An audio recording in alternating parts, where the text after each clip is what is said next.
Saudaraku Dewi Bulan, dimanapun berada, kami persembahkan sebuah keguritan dalam Pupuh Sinom berbahasa Indonesia. Yang mengaku Dewi Bulan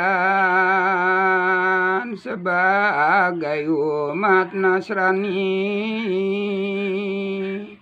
mari bukalah wawasan tentang agama yang lain.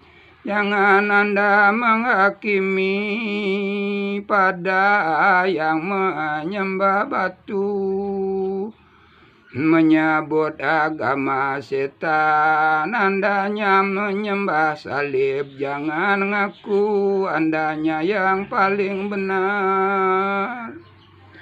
Dimanapun Anda tinggal, kami pun tidak peduli. Berbahasa Indonesia juga berbahasa Inggris.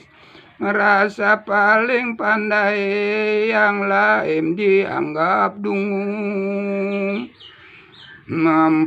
Mempunyai sudut pandang yang ternyata sangat sempit. Tahu-tahu bicara jadi pendakwa.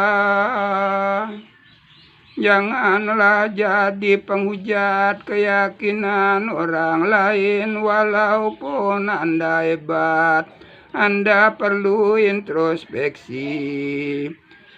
Mana laku cinta kasih dicontohkan Yesus Kristus sebagai juru selamat mereka yang meyakini.